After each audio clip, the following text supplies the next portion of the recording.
or what would benefit. Well, sorry about that. We forgot to hit the button. That's all good. Oh, Hanifa, are you going to Santa Fe? Yeah, I'll be there. Or maybe you live there. I know No, you. no, I'll be there. I'm in Salt Lake City. Oh, okay. Cool. I might be the only one coming in from New England. I don't know of anybody off the top of my head. Where does Amara live? I don't know who Amara is. Oh, she came to the respite in the winter time. Oh, Short brown hair. Amara. I thought she lived out that direction. Maybe I'm mistaken. Yeah, it's not coming for me. Is that Hanifa? This was now. Oh, He this was is. speaking of the Gate 45 Mm-hmm. connection. Oh, And I think Nancy's here too. hello, Welcome, Nancy. Nancy. Welcome. So today it's all second lines, fourth lines, and sixth lines. Oh. 2, 4, 6.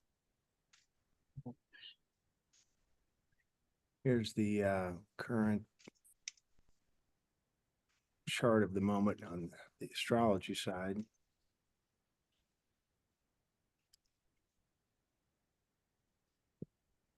So, yeah, I think the big news that we've been going through the Mercury retrograde, of course, which is closing in on the sun's movement.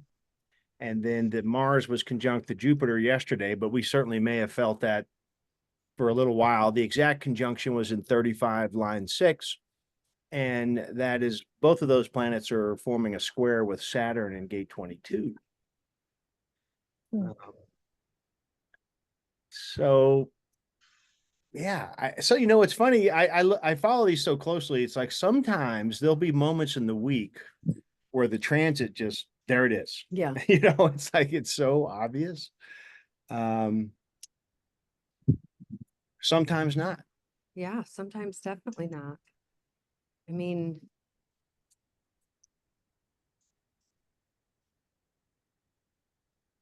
I think that there is something to be said about what is happening cosmologically and the timing. Of course, it's all about timing, and we're just sitting here philosophizing about the geometry that we're experiencing, but it seems to be that there is some kind of correlation between the timing and rhythm of a 1718 node and these aspects that we see in the cosmos. There's like a certain recipe.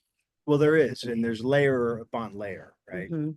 So like the longer term transit that's been fascinating me because as we've been talking about these since the Rave New Year, it's just been individual activation since the Rave New Year chart. Yeah. Every lunar cycle, really except for the last new moon, every new moon was either an individual channel or the moon was in an individual gate. So it's been this overwhelming pattern. So thinking about Saturn, in the gate 22 and retrograde right now, to me, that really helps frame the 3D story that it's individual emotional growth and development amidst, this stimulating time of finding our creativity and our inspiration. And, Right. and with that Jupiter Mars conjunction in 35, how is that progressing? Are we moving things forward or are we going backward? Of course, with the Mercury retrograde, which is very connected to the Mars Jupiter conjunction because it's Gemini, that's happening in Gemini, and Mercury rules Gemini. So, yeah, I think that's kind of the sense of it's like we're all wanting to move forward, and where are we at with that? Right. And have we got there or not?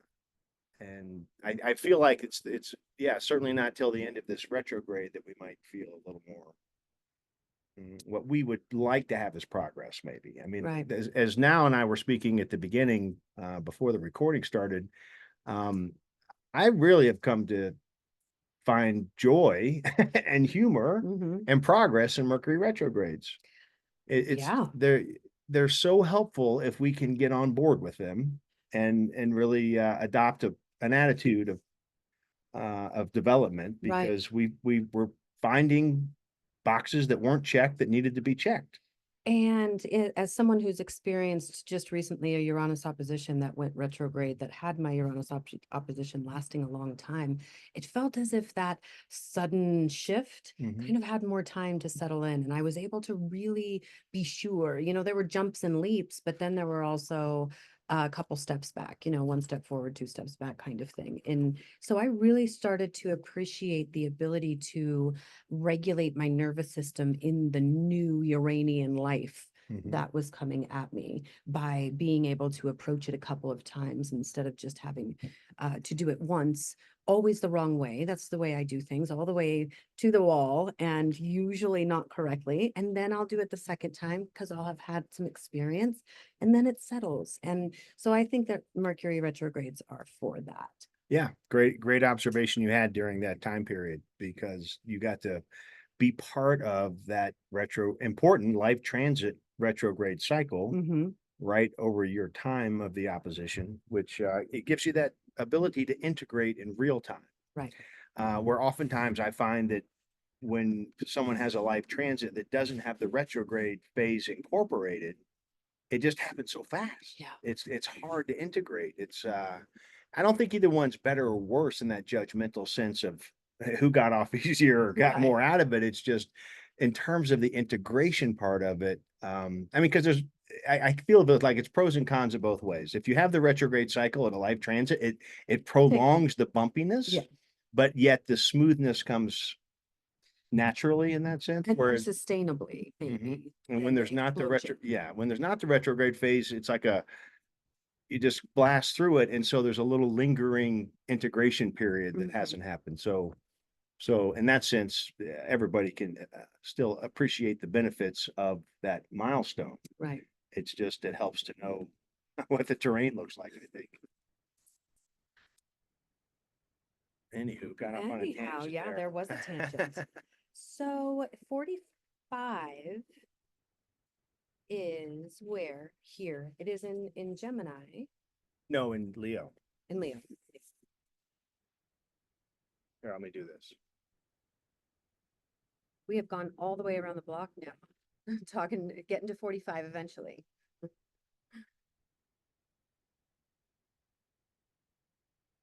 We've got Mars, which just left 35.6 and moved into 845. What can you say about that compromise and how that feels, especially with that ego power of 5125, which is design? And how guess, relating to these cases. yeah, I mean, my tendency is always to go into the mental space about this. So if you'll maybe indulge me for a second here, talking it out. Let's hear it.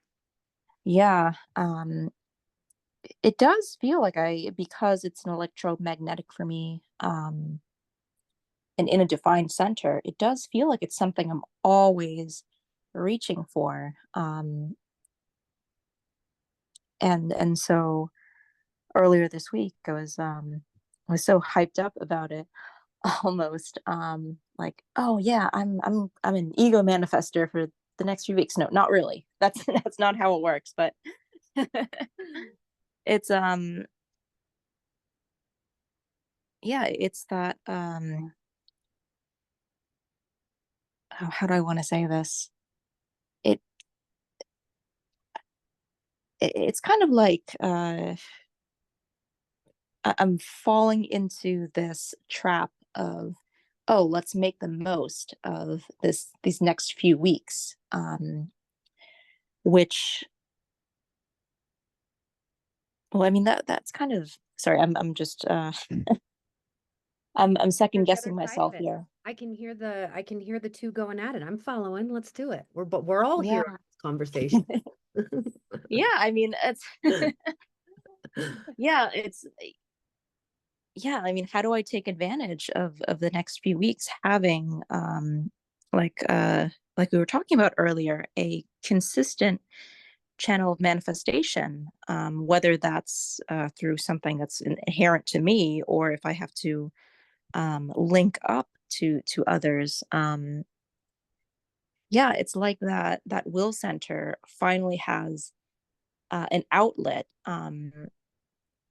that there's finally that royal authority that gives the green light, um, to that impulse to control the strings, Yes.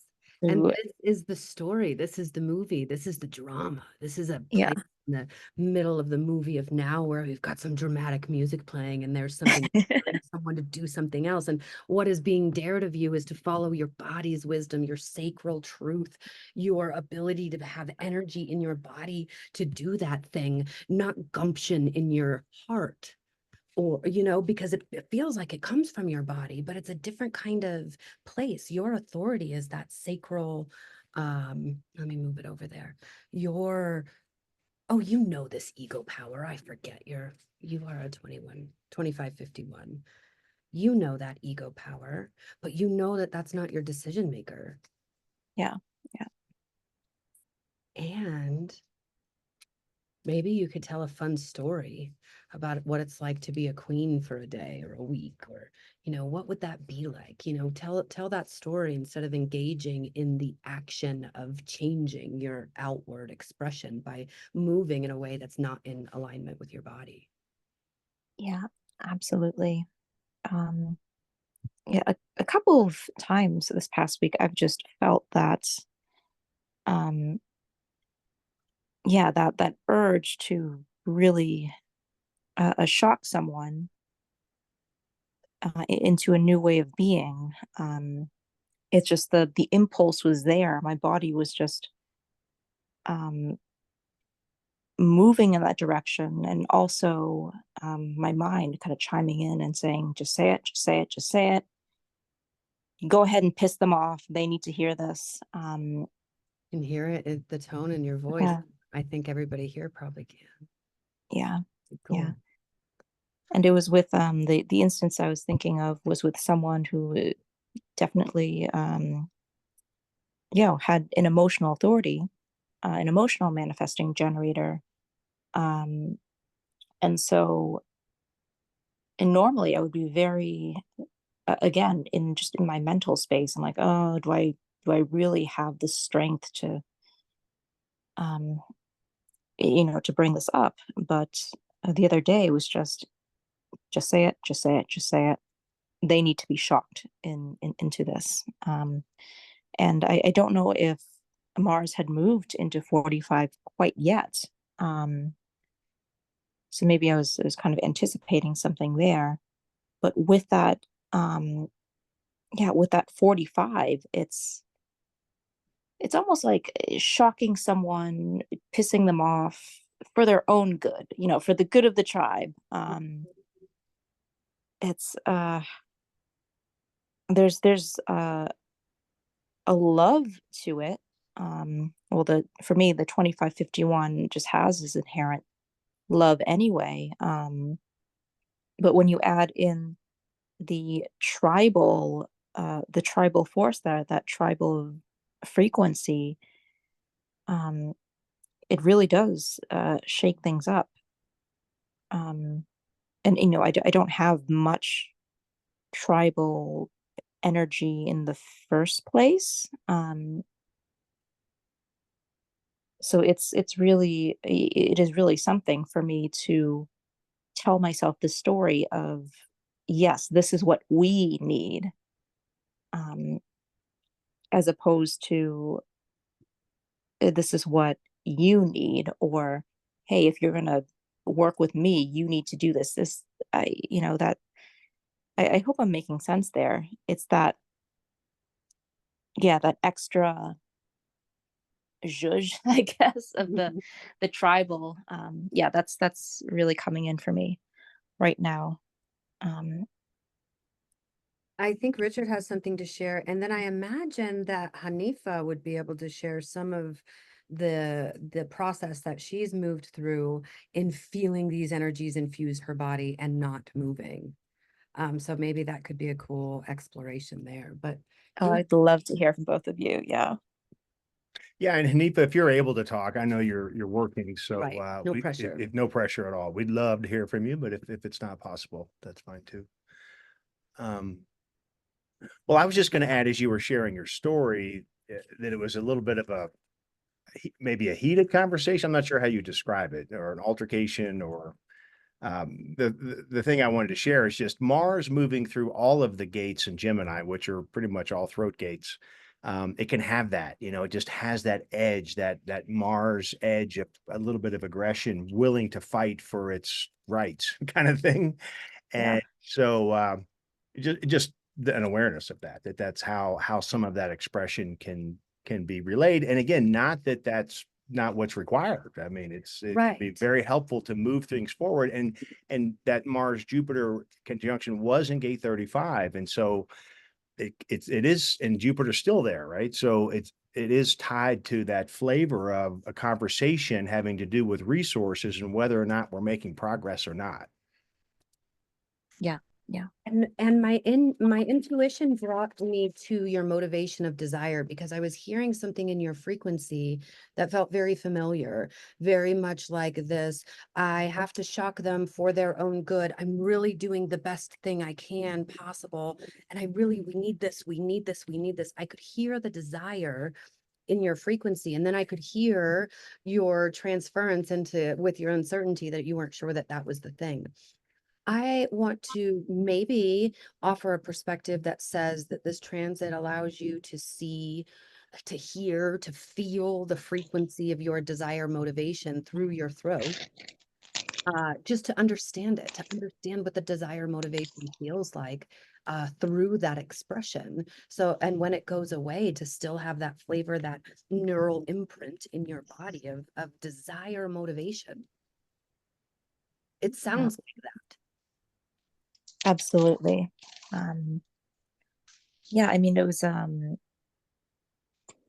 yeah, definitely, not a full-on confrontation. I think, my 51 is in gate 2, which is, the keynote is withdrawal. So there's always a part of me that never quite never quite goes all the way with the shock, in a sense, because I did pull back, but I did set something off, and they did actually storm off for a little bit, and maybe I shouldn't assume that was me, but definitely that wanting to shake things up a little bit, wanting to um, yeah, shock this person for their own good, It's in shock, yeah. supporting 2 in the 4th line, which is such a beautiful for your own good kind of motherly energy. Yeah. Yeah. Yeah. Yeah. Yeah. It was over, maybe this will, I don't know, I feel the need to share this, but it was over the subject of money, actually. And I, what I've observed, um, about this person was that they have quite a negative view of it, which is not uncommon. This view that resourced people are just nasty and greedy and evil. But at the same time, they are also, um, they recognize that it is something for them to work through, to grow into, being really comfortable charging for their services, and not just letting others take advantage all the time, just really being firm about there needs to be an energetic exchange here. But I can see that there's, to me, it's so obvious the reason that you're not having the material success that you say you want is because you think rich people just are greedy and hoarding and take advantage of other people. And so if that's your view, then of course you're not financially successful, just, sorry, defined will here and fifth line communication. So that's, I do realize I'm sounding a bit harsh here. That was the point. I really wanted to get across. And it's naturally uncomfortable for me because I am not emotionally defined. This person is. And so it was, yeah, I mean, looking back, is quite a major step forward for me. Just, all right, my authority, actually, I am responding sacrally to pointing this out in a firm way. And I don't own the house. Oh. Yeah, I think that's Hanifa. I'm so sorry. Yeah, anyway, that was my little story there. Well, I appreciated your perspective on that for sure, because I think that is what happens. Was the other person an undefined ego? Yes. I can relate to Yeah. that too. Which is why I love that you're here, Richard. Please, I could really use the perspective on the other side here. Well, I mean, that, the ego center is my only undefined center below the throat. Everything is defined except that ego center. So, yeah, it's been quite an area of my life, everything that goes into the essence of that center. And when it comes specifically to the resources, yeah, it just feels like grabbing water. You never know, is there going to be water in the hand or did it all slip out? And so it becomes such a sensitive area. It's always, I mean, that we are sensitive in our undefined areas. That stuff just comes in, right?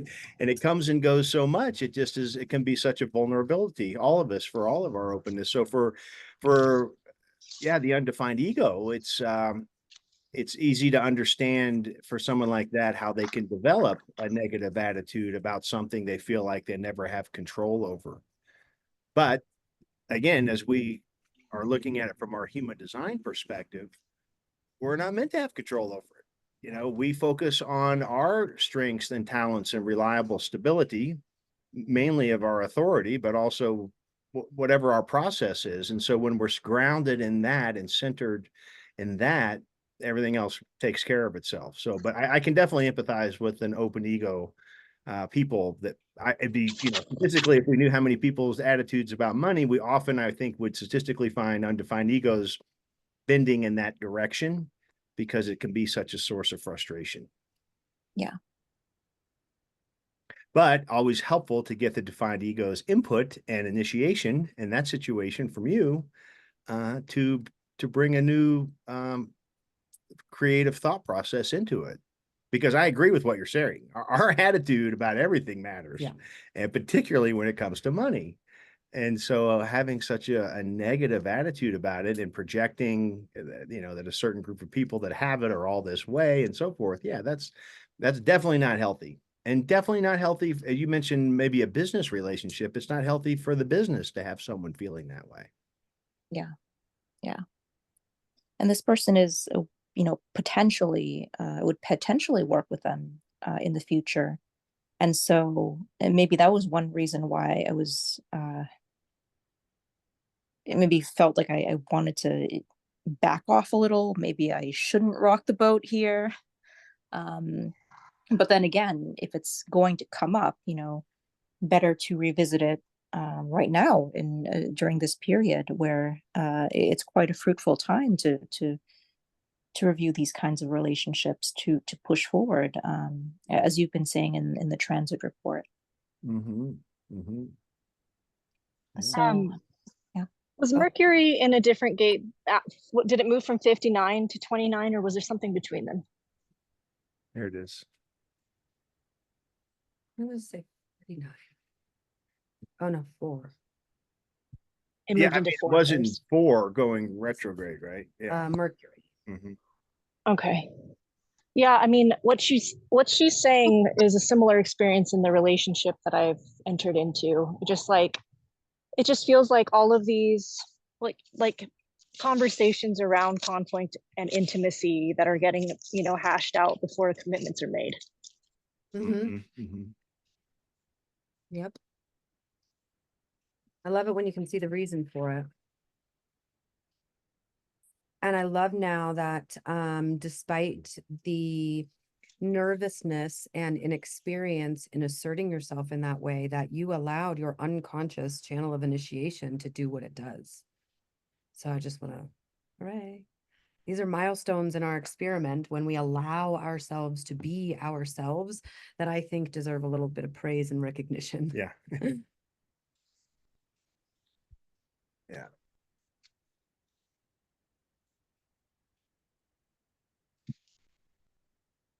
Yeah. Nancy Oh, here? and Nancy's here. Hanifa, do you have any thoughts or ideas or tools or things that you use in your experiments when you feel that, I call it a hijack almost, when you feel the transit energy in your body and it is in opposition to your truth, your inner truth, right? For me, obviously, it's my splenic authority, but when I can feel, or like now was talking about, she could feel when it was a sacral response and when it was just her wanting. How do you navigate that? And do you feel to share any tools with us? I don't know if I perceive it that way. Oh, I I love think, how you perceive it.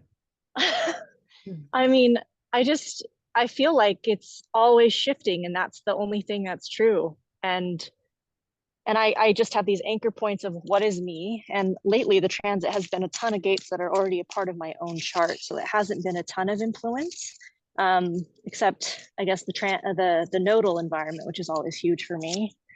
Um, and I have been definitely seeing those 1858 themes in my life. Um, and also just the people that get drawn into my life for that time, and the people that move out of my life, when the nodes change. Um, tools though, I don't know. Well, maybe tools is too yang or concrete for what I'm really asking, I guess. Um, in your experiment, in your early experiment, or 3 or so years in, when you were being brave enough to follow it, and then there were these moments where maybe conditioning kicked in, or the transit brought something to the table. I just imagined, but I heard the way that you said that you experimented or experience it, but I imagined something different. So maybe the question isn't relevant, but is there something that helps you find that touchstone within yourself that you were talking about when you've lost it? Hmm. Yeah, I mean, I think I'm always paying attention to how I'm feeling in spaces and around people, and if I feel off track or not in touch with myself, or if things start to feel overwhelming. Um, but I mean, for instance, my boyfriend really hates human design. So it just feels like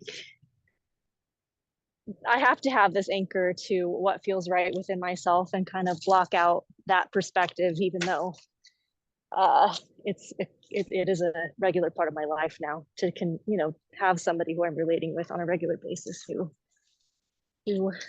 has a very different way of looking at the world. Mm-hmm. Wow.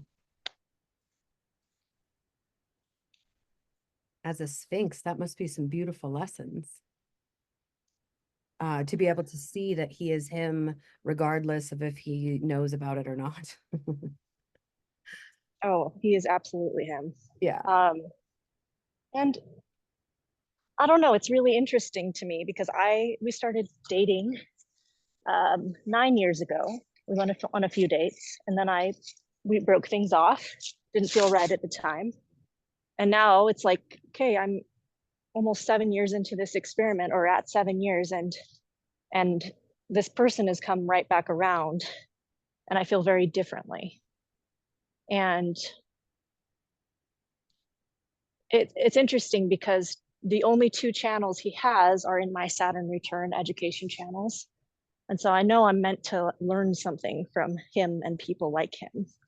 And it's bizarre because he also started his Uranus opposition 9 days before we went on our first date on this time around. So there's just a lot of odd timing, synchronicities. Yeah. Mhm. Mhm. I think that that's a fun part about the geometry, and I still wish that I could map it on a visual map so that we could see how some of our intersections come together, because I think it makes some sacred geometry. Oh, for sure. And then his nodes are completely the flip of my nodes, on design side versus my personality side. And then his personality nodes are my sun and earth on my design side. There's just so much Yeah.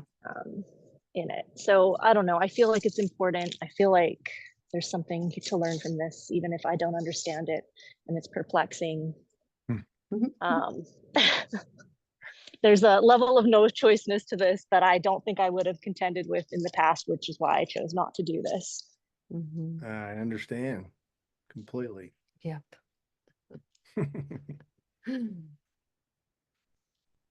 Well, that is cool. Thank you for sharing all of Yeah. that. Thank you. If you have some more time, now asked how you experience the Sphinx, as I believe she means in context of being a 2-4 reflector, or maybe just in general. I experience it as like just I'll get way into something and just love it and like talk about it or post about it, and then all these people will start doing it or telling me that they're doing it, and they're like, wow, you really got me into cold plunging. Like I got 200 strangers to get in a river with me because I just loved an icy river. And all these people on Instagram were just reaching out to me like, yeah, I got my whole nurses group to try cold plunging. And it's just kind of funny, these weird, like you don't realize you're influencing people through Mhm. whatever you're doing, and then you get all this feedback that they're like, oh, I'm into it. That's fun. That's cool. That is cool. But it's definitely unintentional. Yeah.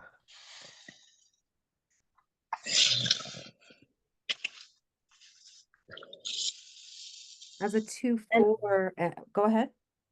oh, I was just going to say on the other end, it is exhausting having 7 line 4 and 13 line 4 as a part of the design, because those are both fatigue and abdication. So I always feel like, am I actually making a difference here? Like, do I need to quit this? Like, is this too tiring? Do I have the energy for this? Like, it's just, I feel like the burnout level of the 4th line is really big in those.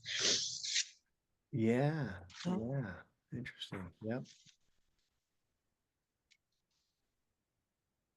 I wonder, in your relating with your beloved, how that Sphinx, that 2-4 Sphinx, and your direction of your evolution is playing now with those. I think you mentioned Saturn is at play here with him coming back into your life. So I don't know why I'm asking this question. It's just coming alive in me, and it's something I was thinking about. How you navigate that. I mean, there's a lot of people out there that have beloveds that have different ways of evolving, if at all. And so to navigate a relationship and you still remain your sphinxy self in your direction for you, um, that's Well, a, I have an undefined G center, obviously, but I've got a lot of gates there, and he's an undefined G center as well. So I don't think he's conditioning me in that way, but we do have an electromagnetic there with the 2946. So I do think we are influencing each other's direction in relationship, but I don't know that he's necessarily pushing me off course in my own. I feel pretty anchored to the things I want to do, despite them being maybe the things he perceives as not the way. right. But so the only 2 channels he has are the 1156 and the 360, and that 360 is so interesting. And that's a cross of laws, isn't it? Yeah, he's a cross of laws. And I've all you hear all the crazy like line keynotes and you're like, wow, I wonder what that's like. He's a 50 line 4, sun in corruption. So I'm like, what does that mean? because he is the most upstanding guy with so much integrity. Yeah. But I don't know. That I would be interested to hear your contributions to this space of nine-centered relating. Now that, I mean, you have a lot of aspects cosmologically going on. You have, this new coming together. I would be interested if you wanted, I want to continue to invite you to come in and make your contributions to this body of work we're creating. Oh, for sure. We have a lot of electromagnetics as well. We're an 8-1, but together we share the 59-6, the 29-46, the 18-58. And I know I'm missing something. Oh, well. And I know James Alexander's mentioned how inner vision is really drawn to people with the 1156. There's something that kind of taps into that. Mm-hmm. But I don't know exactly what it is, but I do think I have enjoyed 1156s and their unique way of thinking about and experiencing the world. Mm-hmm. But it's also, I can definitely see it coming to play in conversation and conflict. Just like he has very strong perspectives on things, and I can see it being a conditioning force in trying to change how I think about things. Yeah. And so the navigation of that, I think could lend to us all in our experiments. Thank you.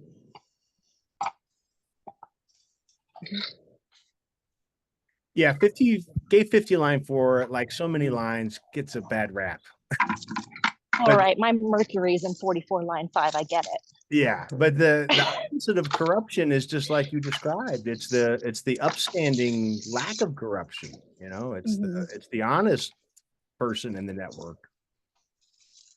Yeah, I mean, the binary always goes both ways. I kind of, I advocate for my ego center in this way for 26. It could absolutely be manipulation, but it is integrity. It's integritous.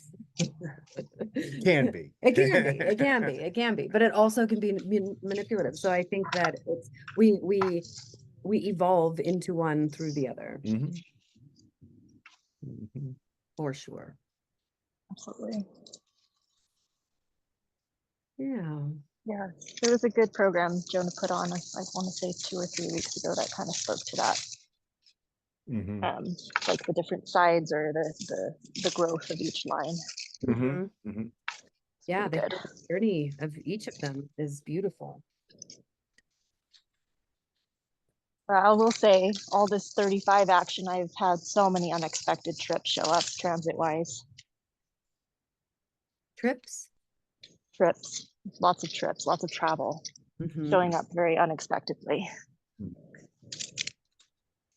that's always fun. Yeah, except for when you're like feeling already like burned out and overextended and need to catch up on your regular life, and then you're leaving again. Yeah. Oh, well, thanks for being here. Thank you. And Letting me sharing. share. I was wondering if you could speak a little bit about exaltations and detriments, just in the context of our discussion here. Yeah. You want to go first?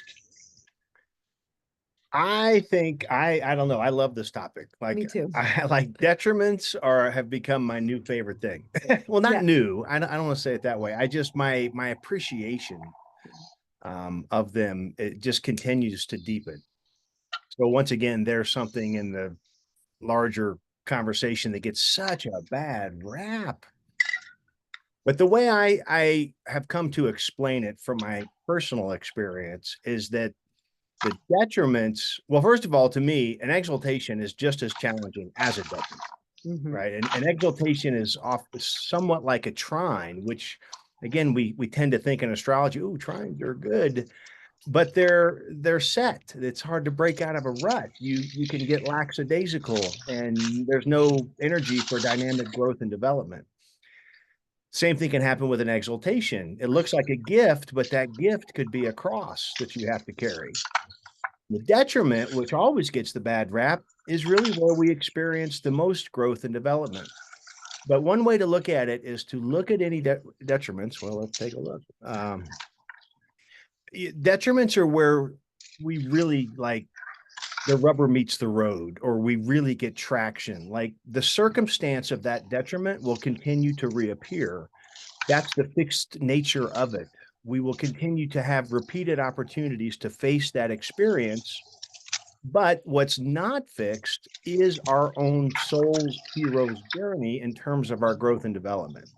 So we get to maybe see the same experience repeatedly, but we get to raise our frequency on how we deal with it. Mhm. And so in that sense, it's both fixed, but the journey is not fixed. The maturity is not fixed. The soul's evolution is not fixed. It's just that it's an experience that is Mhm. where we really get that traction of growth. And I think to add to that, what you're saying is the evolving to see what love sees, to see why it's good, to see Mhm. why it's grand, to integrate with it. The journey to integrate with a detriment is, like you said, something that's going to continue to come, that you're going to continue to be able to hold more and more voltage of. But we get to remember, we don't just have to deal with it. We don't just have to suck it up and live in our detriment. No, we get to fall in love and allow to exist that detriment. The reason being is because your entire design is so intricately choreographed for your signature of satisfaction that without this detriment, it's not in place. Like you will see over time when you allow that detriment to exist, that it plays a beautiful and pivotal role in your satisfaction. Mhm. I believe. I know mine have in my piece, Mhm. where my mind said these things were bad or wrong or whatever they were. But when I saw that in action, I was like, oh gosh, I'm glad. I'm like, Mhm.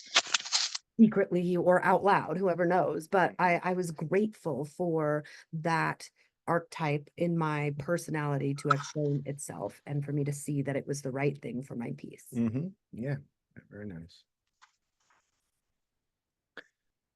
I have a good example in my chart, I think, because I have gate 6 3 times. And of course, they're all in detriment because anytime there's something that makes a detriment in the channel, All of them the are. whole thing is detrimented. And it's line 3 is a line of allegiance, but the gate 6, line 6 is the peacemaker. And the thing about all these intimate relationships I have, they often involved conflict, which I feel comfortable with. I feel it's just part of my nature that I don't shirk away from it. It's just a comfortable part of who I am to help with conflict resolution.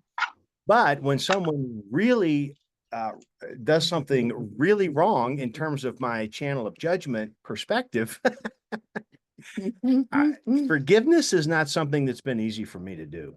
It's really hard when someone has really wronged me by all accounts and third-party opinions to say, hey, whatever, let's just let Yeah. it go. And Yeah. so that experience keeps coming up. Yeah. And it doesn't, and so it just will. And so just being able to recognize that and learn that again, that's critical to my overall design, just as you're sharing that detriment to be on the cross of healing and to have such a closely associated chironic frequency in my life, that forgiveness is a big part of healing. Yeah. Like it's like you can't heal if you don't. Mhm. And it requires self forgiveness as well as forgiving the other. So I just think it's fun to explore detriments because they really are sort of like the fulcrum of the chart in many cases, I think. Not the only thing maybe, but they're definitely a really important piece to our puzzle. And simply looking at them with disdain or frustration or, well, that's just that again. That's just that detriment again. Boy, are we missing the value of it.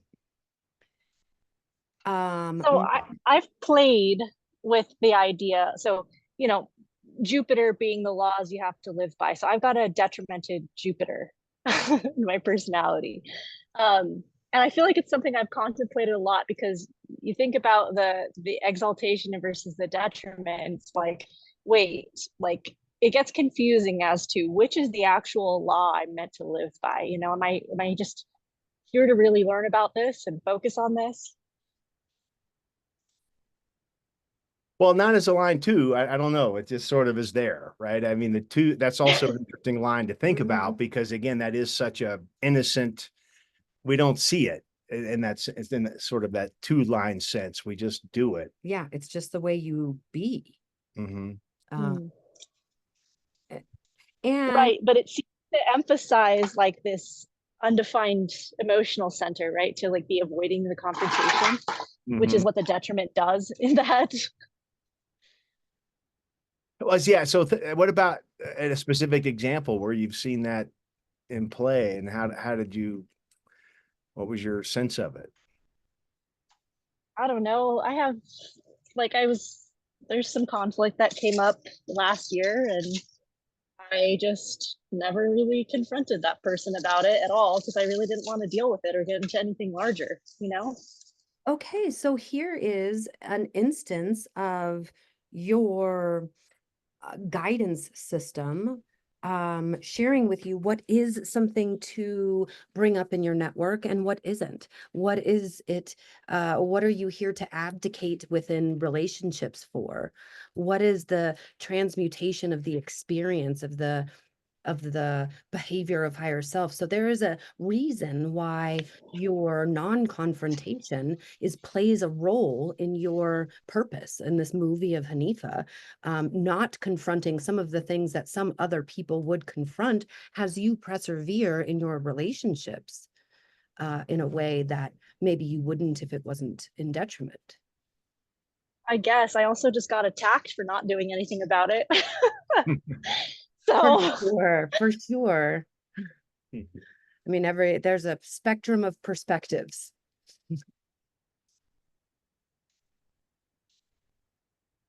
Yeah. I'm sorry you got attacked or felt attacked. Remember, it's never yeah, rejection, it's alignment.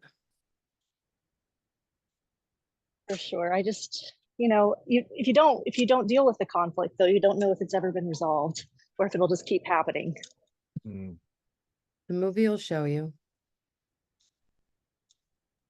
Well, I'm also looking at Hanifa's Saturns here and 38 and 58. Right. And the Um, Saturns and the Neptunes are all exalted in 38, yeah. which is the intuitive knowing of when to fight, which is funny with that 39, right? Being Yeah, Right, mirrored that to yeah. plays it. together. Perfect. They're all so interconnected when you can tell the story that way. That's beautiful. Those used to be the gates that I hated most about my chart, and now I really like them. Mm. That's awesome. Do you know the I Ching imagery with 38? Don't. I can't Line one. visualize it. It's you lose a horse, the horse runs away, and you just know that it will return itself to you, and you don't go chasing after it. Mhm. Yes.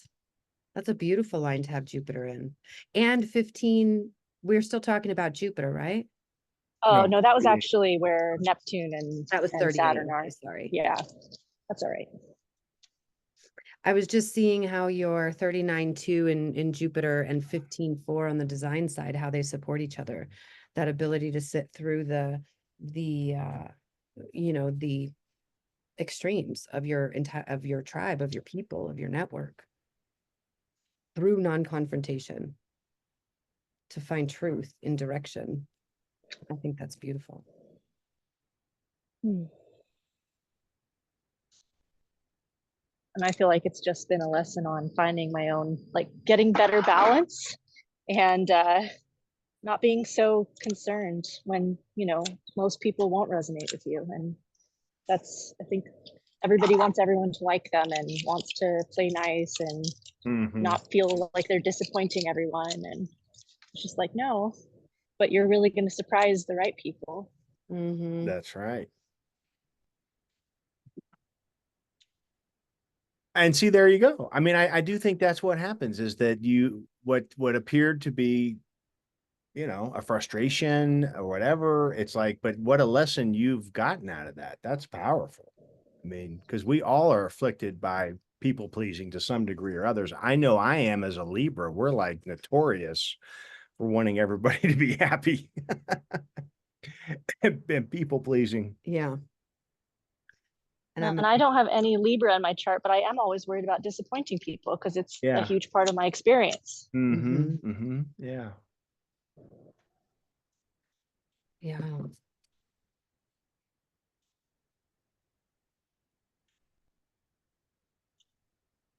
Well, Didn't ask about Nancy. oh, Nancy. Hi, Nancy. We didn't even say hello when you came in the room. Thank you, Hanifa. Thank you now. This has been such a rich and beautiful conversation and exploration of our experiment. I think this is the laboratory that we all get to come to and talk about what we've been doing out there. So thank you guys for coming and doing that. Always appreciate talking to you now. And Hanifa, a pleasure seeing you here today. Thank you so Mhm. much. And looking forward to seeing you at the conference. If not before, here in Discord. I'm excited. Mm. Cool. Nancy, do you have anything to share?